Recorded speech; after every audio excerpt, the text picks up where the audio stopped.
Hi, this is Gracie Garcia, And Jeremy Ferguson. and we're doing our dialogue on Plato, Plato's Crito. All right.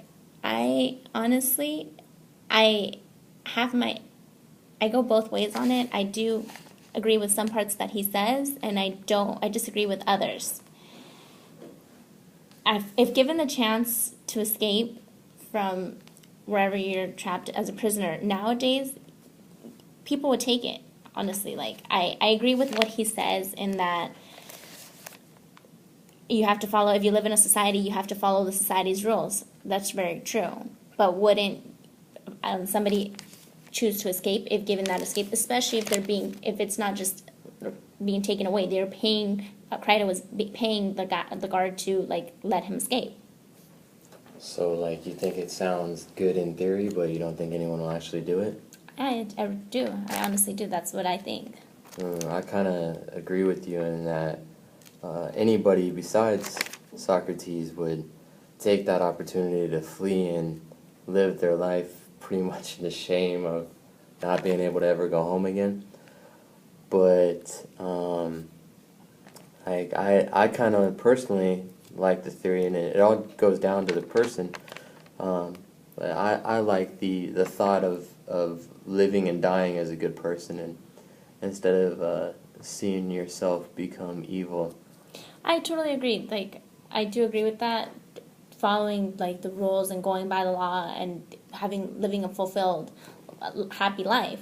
But I'm just saying, if given the chance, most of us would choose the evil part of escaping, especially if it's by your best friend. I do think too that Socrates kind of, like, he wasn't even on trial. He even knew that his trial was kind of stupid. And Exactly. like, yeah, I mean, his trial was kind of stupid. So I think if he, in that particular case, if he would have ran, then it would have, been for a good cause, seeing as the trial was in good cause. But from, like, if he had been a murderer and, like, killed somebody, his argument for not wanting to flee would have been valid. Yeah, I totally agree with that. But I do like that he says, live. He'd rather, like, face his punishment than die, like, not obeying the law, pretty much, like listening to that inner voice that he has. And, like, in the apology, he talks about, death in it and how it's not that bad. And I personally like his logical view, point toward death. Because I guess, yeah, if you're not afraid of dying, then dying wouldn't be that bad. And in his particular case, he died for a cause, which is always a good thing.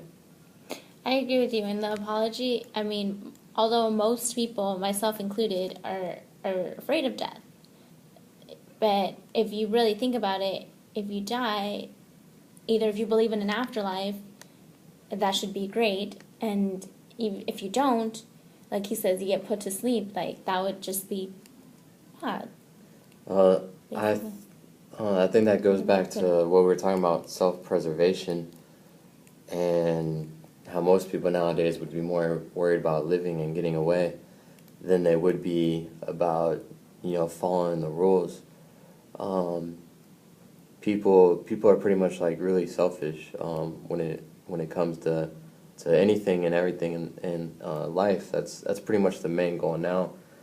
I don't know if it was that way before, and if that's how it was in Socrates' time, but it sounds like back then it was more of an issue of honor and living with ethics. At least in Socrates' in his case, not sure if that applies so much to others, but I do think that self-preservation nowadays is way more important than it was before.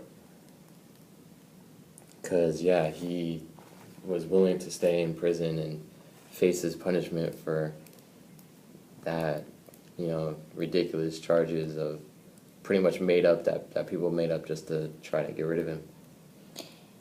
See, I do agree with that, and like I said before, I honestly, like, I give him props for sticking to something he believed in. Not many people nowadays, and even back then, I'm pretty sure, did that. Even if I do think back then it was more about honor, about ethics, and all a good right and wrong judgment. But I mean, he stuck to it and he accepted that punishment, even though it was, like you say, for a lousy reason. And that's pretty much where we're going to end this dialogue. Thanks so much for listening. You have a great day.